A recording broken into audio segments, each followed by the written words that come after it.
Et dans les bitcoins, il y a en fait rien qui est chiffré. Il y a tout qui est transparent, qui est public. Donc la cryptographie qu'on utilise, c'est pas de la cryptographie qui sert à chiffrer, c'est de la cryptographie qui sert à authentifier, qui sert à prouver qu'on a dépensé suffisamment d'énergie pour fabriquer un nouveau bloc. Bienvenue dans ce nouvel épisode hors série dans lequel nous prêtons notre micro à un spécialiste ou acteur de l'écosystème des crypto-monnaies. Aujourd'hui, je tends le micro de Cryptost à un cryptologue de renom, Serge Vaudenay. Tout au long de cet épisode, nous parlerons avec lui du fonctionnement du Bitcoin, de la blockchain et des applications qui se disent chiffrées. Nous aborderons également le thème de l'ordinateur quantique et comment Bitcoin et la cryptographie tentent de se mettre à jour face à lui, puisque Serge travaille actuellement sur l'adaptation des protocoles de chiffrement face à cette technologie. Serge Vaudenay, merci beaucoup d'avoir accepté notre invitation. Je vous laisse vous présenter pour nos auditeurs qui ne vous connaissent pas. Donc je suis Serge Vaudenay. J'ai étudié la cryptographie. Donc au départ, c'était à Paris. Donc j'ai fait mes études à l'École normale supérieure à Paris. Et ensuite, je suis devenu professeur à l'École polytechnique fédérale de Lausanne, à l'EPFL, en 1999, où je dirige le laboratoire de sécurité et de cryptographie. Histoire de bien poser les bases, est-ce que vous pouvez nous expliquer ce qu'est la cryptographie ? La cryptographie, donc à l'origine, c'était ce qui permettait aux gens de communiquer de manière sécurisée en protégeant la confidentialité de leur communication. Mais depuis, c'est un domaine qui a évolué euh, avec beaucoup d'autres problèmes. Et donc, la confidentialité, ce n'est pas le problème principal. Le problème général, c'est la protection de l'information. Donc, la protection de l'information, ça peut aussi bien être la protection de sa confidentialité que son authentification, que la protection de son intégrité. Il y a beaucoup de problèmes cryptographiques qui apparaissent avec la gestion automatique des données. D'accord. Et alors, quelle est la différence entre cryptographie et chiffrement ? Le chiffrement est un outil qui est utilisé en cryptographie. Et la cryptographie englobe beaucoup d'autres problèmes. On va parler tout au long de cet épisode de toutes les composantes de Bitcoin. Parmi elles, il y a la cryptographie asymétrique. Qu'est-ce que c'est et qu'est-ce qui fait la différence entre la cryptographie asymétrique et la cryptographie symétrique ? Avec la cryptographie symétrique, l'idée principale de la cryptographie symétrique, c'est de faire des opérations qui sont un petit peu complexes et qui n'ont pas vraiment de structure mathématique qui est exploitable. Donc, si on veut faire du chiffrement avec la cryptographie symétrique, on va faire des transformations qui sont inversibles et on va faire une cascade de transformations qui utilisent des clés et on va espérer que le système qu'on obtient à la fin est sûr. Euh, en cryptographie symétrique, on aura une clé qui sert à la fois à chiffrer et à déchiffrer. Et pour concevoir des systèmes de chiffrement symétriques, en fait, on peut faire à peu près ce qu'on veut. Tous les coups sont permis. En cryptographie asymétrique, la conception d'algorithme est beaucoup plus compliquée. En cryptographie asymétrique, on aura une clé qui sert à chiffrer et une autre qui sert à déchiffrer. La clé qui sert à chiffrer, c'est une clé qui pourra être révélée publiquement. Et la clé qui sert à déchiffrer, c'est une clé qui est secrète. Donc on va reposer sur le fait qu'il est très difficile de calculer la clé de déchiffrement à partir de la clé de chiffrement qui est publique. Donc on a besoin d'une opération qui est faisable seulement dans un seul sens. Et pour ça, on a très peu de propositions. Donc c'est pour ça que c'est beaucoup plus difficile de concevoir un système asymétrique. Depuis les révélations d'Edward Snowden, il y a de plus en plus d'applications chiffrées qui sont proposées au grand public.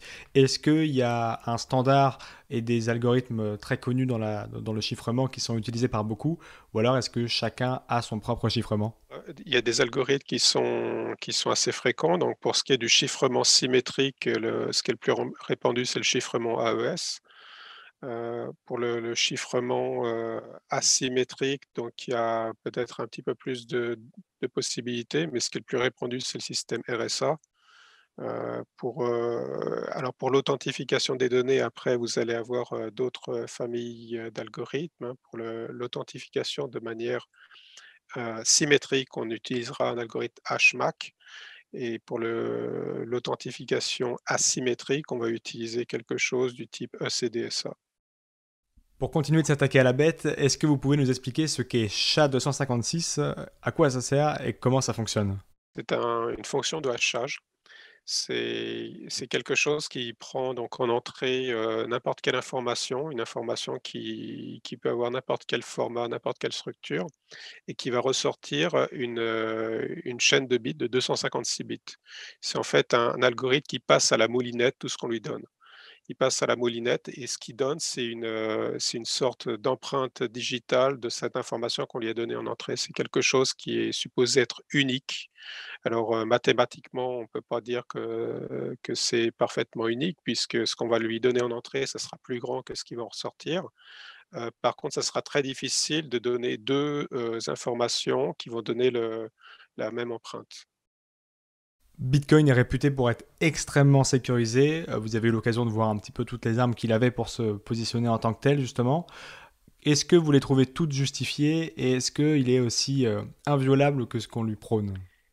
Oui, alors la sécurité de Bitcoin, donc elle repose sur, beaucoup de notions. Déjà, il y a la difficulté de fabriquer des nouveaux blocs. Donc les mineurs qui fabriquent des blocs, ils vont devoir investir une grande quantité de calcul et un aspect de sécurité, ça consiste à dire qu'il n'est pas possible de faire un bloc sans investir cette quantité de calcul. Donc on a besoin en fait que ce soit difficile de fabriquer un bloc. Donc il y a une sécurité au sens de la difficulté de fabriquer un bloc et ça repose sur, cette fonction SHA-256. On a aussi la sécurité, heu, qui va faire en sorte que c'est difficile, de falsifier une transaction.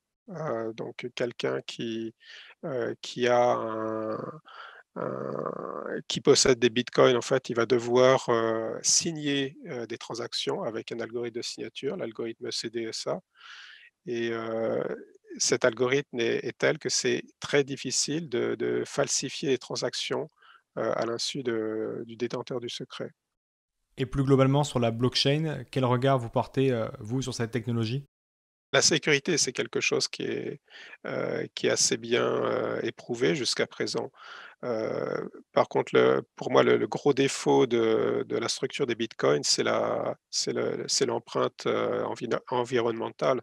Donc, on a un gros problème pour, fabriquer des blocs dans la blockchain, c'est qu'il faut énormément de quantité de calcul et ce sont des quantités de calcul qui sont finalement dépensées pour rien. Donc, ce qu'on fait, c'est qu'on cherche des aiguilles dans des bottes de foin, en investissant énormément et puis tous les mineurs entrent en compétition pour rechercher ces aiguilles et c'est le premier qui trouve une aiguille qui a gagné et tous les mineurs, comme ça, vont faire des calculs pour rien et dépenser une très grande quantité d'énergie. Donc ça, pour moi, c'est le problème principal du bitcoin. Donc après la sécurité, c'est quelque chose qui est assez bi qui est assez prouvé. Peut-être un problème, c'est qu'un utilisateur peut perdre, ses clés secrètes et donc s'il perd ses clés secrètes, il perd tous ses bitcoins. Heu, une autre menace aussi, c'est le c'est la sécurité des algorithmes cryptographiques qui sont utilisés. Donc, là, on a la sécurité de ECDSA qui est pour l'instant assez sûre, mais si on a, dans quelques années des ordinateurs quantiques, on pourra falsifier, des transactions. Donc, le ECDSA sera un algorithme qui sera plus sûr du tout. Là, vous mettez le doigt sur quelque chose de très intéressant qui a d'ailleurs accaparé pas mal la cryptosphère il y a quelques mois quand il y a eu l'annonce de l'ordinateur quantique de la part de Google.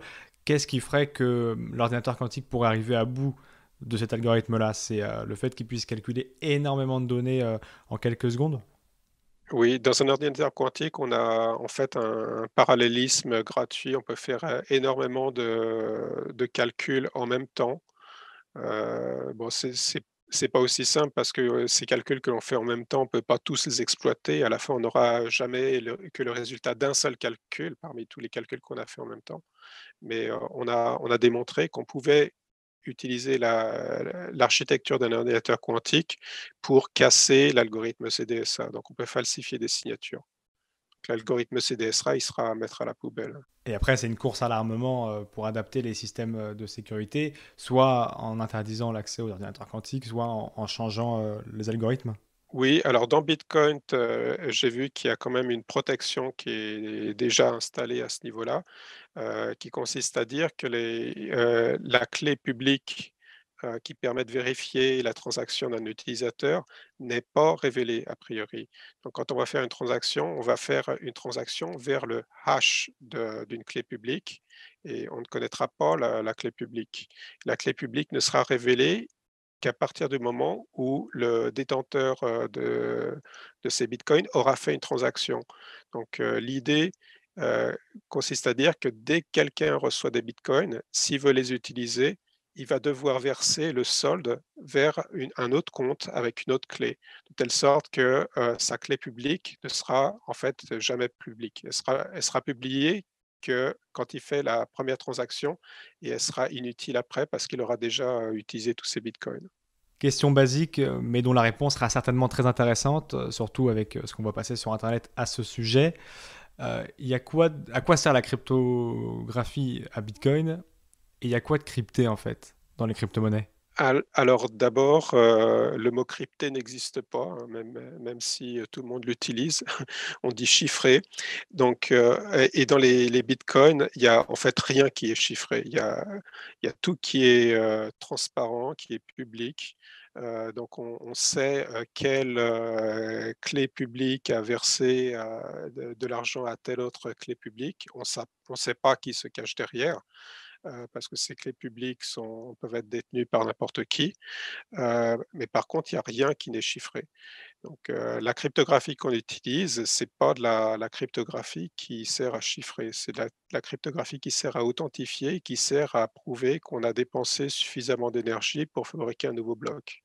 On va s'éloigner un peu du cœur de notre thématique pour parler politique européenne et chiffrement.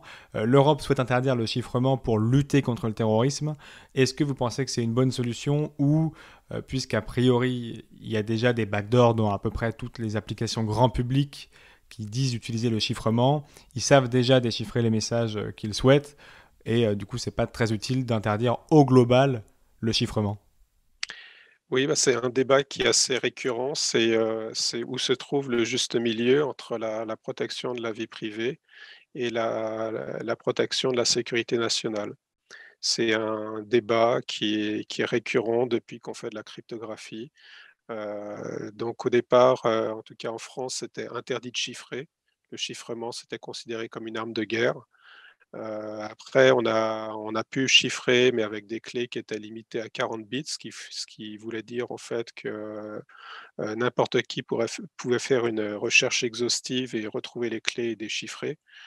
Et puis après la cryptographie s'est libéralisée, donc maintenant, je pense qu'on est en train de revenir en arrière puisque maintenant, tout le monde chiffre, on chiffre de bout en bout et maintenant il y a une tendance pour, avoir plus de surveillance pour, lutter, je ne sais pas, contre le terrorisme ou autre.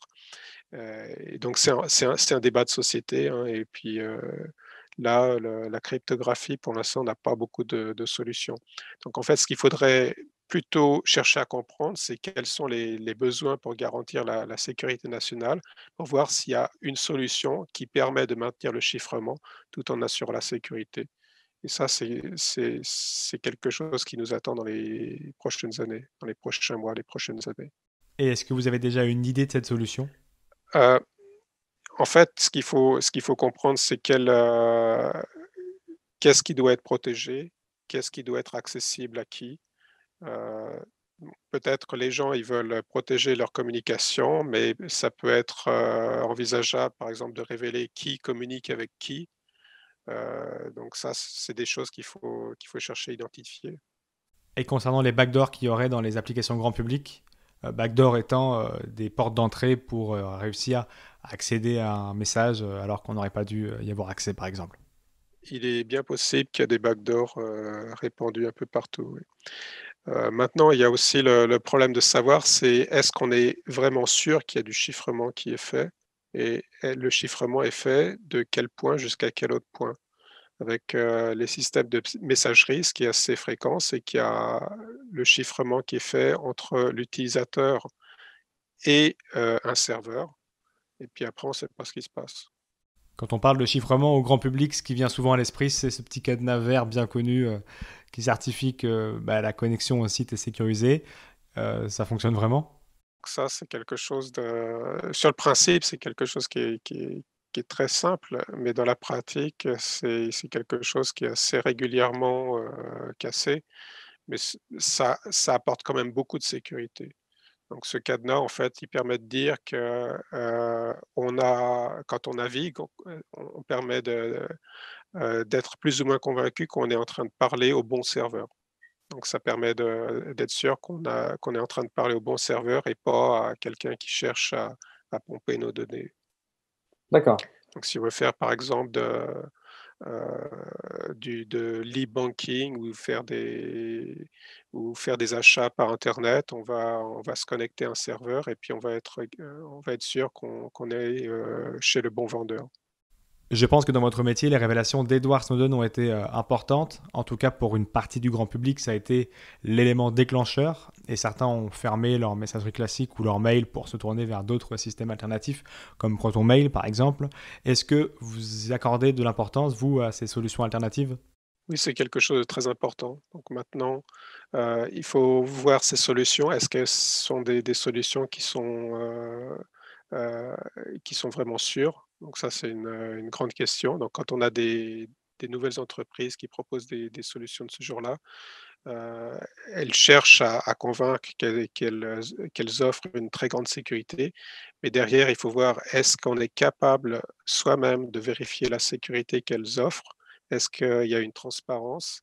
Est-ce que cette sécurité a été expertisée par des personnes indépendantes? Est-ce qu'on est averti quand il y a des mises à jour? Mm. Et tout ça, c'est quelque chose qui est en train de se répandre petit à petit. Donc il y a des sociétés, qui commencent à développer des solutions complètement open source. Avant, c'était rare, mais maintenant, il y a des solutions open source, il y a des algorithmes qui sont standardisés. Avant, les entreprises développaient leurs propres algorithmes et la qualité était pas toujours là. Et puis bon, donc maintenant, on commence à avoir des choses qui sont plus robustes. Et le gros problème, c'est que ces sociétés, en général, sont face à des géants comme Apple, Google, qui essayent d'étouffer la concurrence et qui imposent leurs solutions. Donc ces géants, après, sont des géants qui offrent des solutions qui sont bonnes, mais qui aussi, cherchent à obtenir des données pour, pouvoir les exploiter. Il y a une phrase qui est très connue des amateurs de Bitcoin et d'autres cryptos, c'est Not your keys, not your Bitcoin. L'une des premières choses qu'on fait quand on possède vraiment ces Bitcoins, c'est de noter les 12 ou 24 mots de la site phrase qu'on reçoit lorsqu'on crée une adresse. À partir de celle-ci, on peut recréer des adresses privées. Est-ce que vous pouvez nous expliquer un petit peu comment ça fonctionne? Alors ce que j'ai compris, c'est que chacun de ces mots, en fait, ça code, 12 bits. Donc, si vous avez, 24 mots, ça va faire 288 bits, quelque chose comme ça. Donc, ces 24 mots, c'est quelque chose qui permet de représenter d'une façon qui a beaucoup de redondance et qui est compréhensible par un être humain.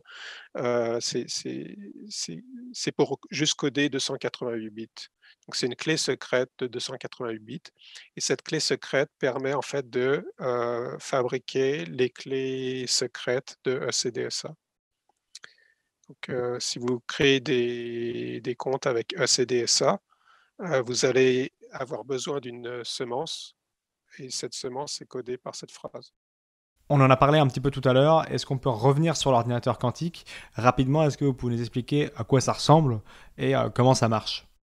Alors, je sais pas à quoi ça ressemble, hein, ça doit ressembler à un bâtiment. Donc c'est pas quelque chose qu'on peut avoir, chez soi. Donc c'est un ordinateur qui va avoir des mémoires qui sont, régies par la mécanique quantique. Donc la mémoire, classique en fait, elle contient des zéros ou des 1 et la mémoire quantique va, stocker des superpositions de 0 et de 1. Donc ce sera ni 0 ni 1, ce sera quelque chose entre les 2, et ce sera des combinaisons et on va faire des opérations comme ça sur les combinaisons de 0 et de 1. Et c'est, donc une mémoire qui doit être maintenue dans un état d'isolation électromagnétique qui est, parfait. Donc ça demande, une grosse infrastructure. Donc le principe lui-même est très simple, mais après de maintenir la mémoire dans un état stable, dans un état quantique stable, c'est quelque chose qui est très difficile. Donc la stabilité n'est pas garantie sur le long terme, c'est pour ça qu'on ne peut pas l'utiliser pour faire des gros calculs. Mais si on arrive déjà à faire une centaine de bits quantiques, ou même un milli peut-être ce qu'il faudrait, c'est plutôt 1 millier de bits, quantiques de mémoire de manière stable pendant peut-être une seconde. Ça permet déjà de casser, beaucoup de choses. Alors vous, votre travail actuellement, c'est quoi? C'est d'adapter la cryptographie pour qu'elle soit capable d'être performante face à ce genre de système? Oui, donc déjà, on essaye de voir, qu'est-ce que permettra un ordinateur quantique du point de vue de la sécurité des algorithmes qu'on a en ce moment. Et aussi, comment faire de nouveaux algorithmes de cryptographie de manière à ce qu'ils résistent à ces ordinateurs quantiques. Donc on ne cherche pas à faire quelque chose qui va tourner sur ces ordinateurs quantiques, parce que les ordinateurs quantiques, peut-être qu'on en mettra, plusieurs décennies avant qu'ils soient répandus. Mais ce qu'on voudrait, c'est, rester protégé avec nos ordinateurs classiques et nos algorithmes cryptographiques classiques. Heu, Même si, l'adversaire, contre qui on se protège possède un ordinateur quantique. D'accord. Et cet avènement technologique, comment vous le vivez? Je suppose que votre discipline a vécu d'autres adaptations vis-à-vis de la technologie. Ne serait-ce peut-être que, là aussi, quand on parle au grand public chiffrement, ce qui revient beaucoup, c'est la machine Enigma. Ne serait-ce que ce genre de procédé-là, peut-être qu'aujourd'hui, il serait beaucoup plus facile de la casser, ou pas, vous allez me le dire. Mais je suppose que voilà, vous avez su vous adapter tout au long de la cryptographie à plein d'autres défis. Ou est-ce que celui-ci, c'est vraiment un gros défi dont vous n'avez pour l'instant jamais fait face? Alors cette machine Enigma, c'est très intéressant parce que c'est quelque chose qui avait été développé donc au début du XXe siècle et qui avait été développé de manière publique. Donc c'est une machine qui a été brevetée. Donc un brevet, c'est quelque chose qui est public. D'accord. Donc c'était une machine publique qui permettait de chiffrer, mais on pouvait configurer des clés secrètes de chiffrement et c'était supposé être sûr. Donc même maintenant, si on vous donne les spécifications d'une machine Enigma, c'est pas facile à casser. Donc on a besoin de faire une analyse mathématique de l'algorithme de chiffrement Enigma pour trouver la faille. Heu, Maintenant une recherche, exhaustive sur la clé permet effectivement de casser, mais on pourrait, faire une machine Enigma avec des clés plus longues. Et ce qui est assez remarquable, c'est que cette machine Enigma, elle a été cassée sur le papier. On a trouvé des méthodes, des faiblesses mathématiques, qui permettaient de le casser. Mais après pour, exploiter ces faiblesses, de manière effective, pendant la Deuxième Guerre mondiale, il a fallu automatiser les calculs et c'est pour cela qu'on a inventé l'informatique, en fait. On a inventé les Mmh. ordinateurs pour effectuer ces calculs de manière automatique et casser le système Enigma. D'accord. Ce qui est assez intéressant, c'est que l'informatique a été, inventée pour, casser des algorithmes cryptographiques. Merci beaucoup Serge Audonnet d'avoir répondu à toutes nos questions. J'espère que cet épisode hors série vous aura plu. N'hésitez pas à nous dire en commentaire sur Twitter ou Telegram le nom des invités futurs ou des autres sujets que vous aimeriez entendre sur ce format. D'ici là, restez curieux et connectez au site de cryptost.fr pour être à l'affût de toutes les dernières news crypto.